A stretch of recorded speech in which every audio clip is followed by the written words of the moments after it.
Olá, seja bem-vindo a Andando com Gigantes, Vidas que nos Inspiram.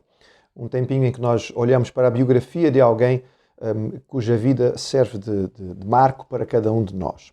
Quando temos uma situação de medo, ou seja, quando há algo que ameaça a nossa vida, qual é a nossa reação natural? Bem, nem é preciso perguntar, é óbvio, nós fugimos.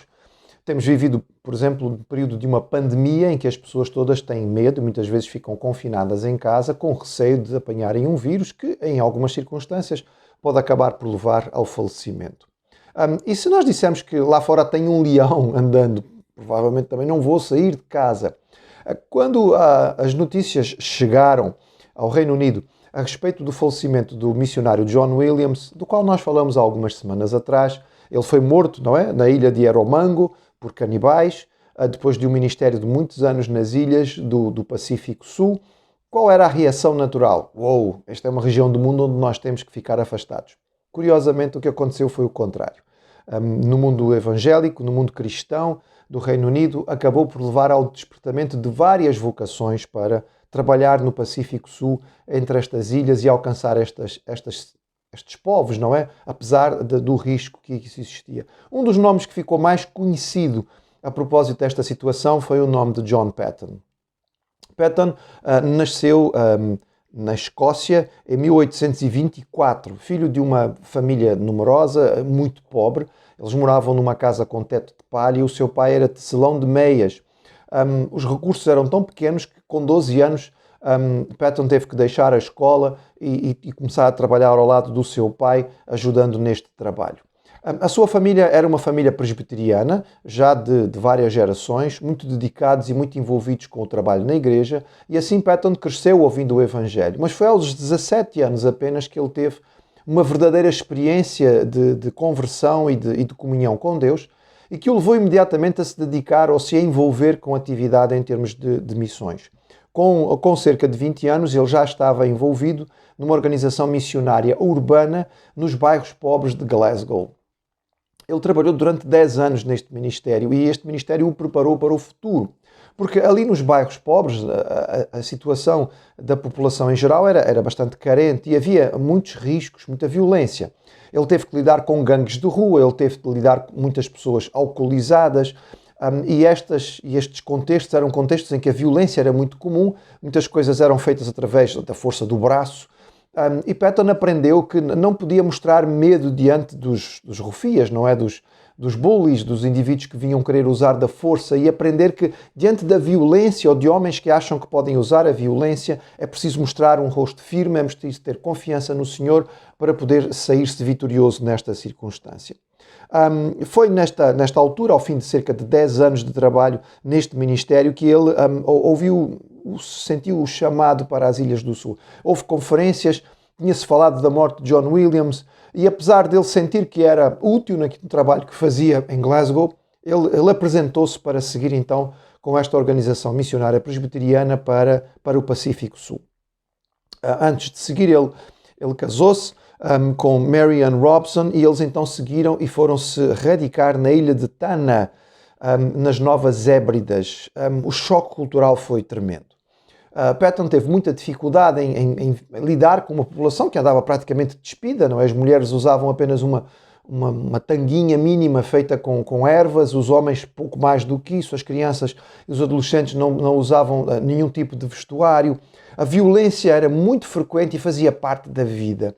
As mulheres eram tratadas de forma muito má, eram praticamente escravas, muitas vezes espancadas até à morte. Os homens envolviam-se constantemente em lutas e em jogos de morte uns dos outros, e o canibalismo era relativamente comum. Foi muito duro aguentar a vida nestas circunstâncias. Mais duro ainda, quando cerca de um ano depois do seu casamento e depois de ter chegado à ilha, a sua esposa grávida deu à luz a uma criança, mas logo depois a fraqueza por causa do parto veio a tomar conta dela e ela veio a falecer, e poucos dias depois o bebê também. Imaginem a situação dele.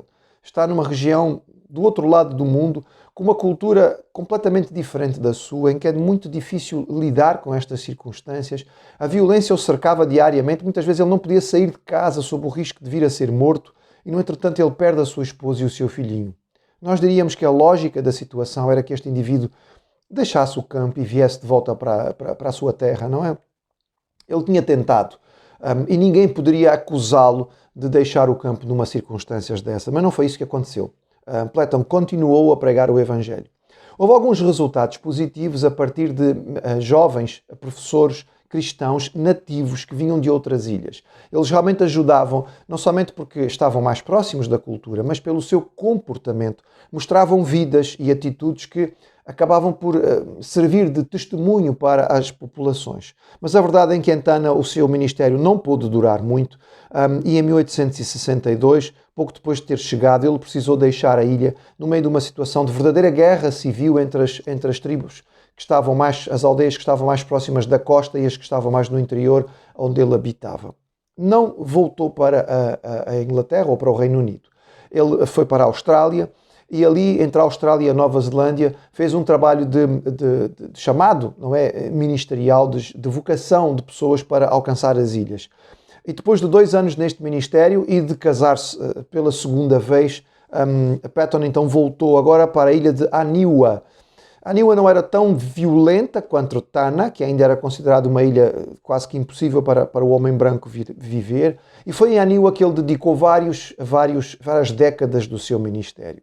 Ali o trabalho cristão começou a ter algum resultado positivo, houve alguns chefes que se converteram, e nestas circunstâncias foi possível então a Patton começar a ganhar o coração das pessoas por causa de alguma posição política junto àqueles que tinham, digamos, poder diante da população. As situações de risco que Patton viveu ao longo destes anos todos ali nas ilhas foram tantas que acabaram por servir de grande impacto quando ele dava o seu testemunho, porque muitas vezes ele esteve em risco de vida, por vezes tendo que ficar escondido em lugares durante dias sem comer, para depois poder sair com algum tipo de segurança. Em Aniwa foram construídos 2 orfanatos, foram construídas escolas, igreja. No entretanto, no seu segundo casamento, a sua esposa Margaret foi muito importante no seu ministério, abrindo também uma escola para meninas e ajudando no auxílio à mudança da atitude desta população para com a cultura que eles tinham de tratar mal as mulheres e levando as mulheres como aquilo que normalmente acontece quando o cristianismo conquista uma região. Ao fim de décadas de trabalho e com o ministério bem seguro em Aniwa, ele pôde-se dedicar a expandir, levando obreiros nativos para outras ilhas e ele também indo testemunhar a ilhas próximas. Às vezes as ilhas eram próximas, era permitido fazer o trabalho entre uma ilha e outra ilha. Por exemplo, nós lemos no seu diário, com 73 anos, ainda fazendo 3 cultos diários em ilhas diferentes, não é? Circulando entre uma ilha e outra com 20, 30 quilómetros de distância. Isto porque no seu trabalho de conferências missionárias, feito no Reino Unido e nos Estados Unidos, ele conseguiu levantar recursos para navios missionários e para a expansão do trabalho. Este ministério foi um ministério que durou muito tempo. Por exemplo, em Aniwa, além de tudo mais, ele ainda se dedicou ao trabalho de tradução da Bíblia para a língua nativa, o que era muito importante para a consolidação do ministério naquela região. Finalmente, com 84 anos, Patton veio a falecer. Ao falecer, ele morreu tranquilo nos braços do Senhor, sabendo que o trabalho que ele tinha amado durante todos estes anos continuaria nas mãos do seu filho Frank, que foi o continuador da obra missionária ali no Pacífico Sul. Quando nós lemos da resiliência de pessoas assim, que diante de circunstâncias que qualquer um fugiria, passando por situações que serviriam claramente de justificativa para ir para uma região mais tranquila, e nós percebemos a resistência destes homens, e durante anos e anos, diz-se a respeito de Aniwa, que quando ele chegou não havia nenhum cristão. E quando ele finalmente deixou aquele local, não havia nenhum pagão. E diante de vidas dedicadas inteiramente ao Senhor como esta, nós percebemos que estamos andando com gigantes. São vidas que nos inspiram.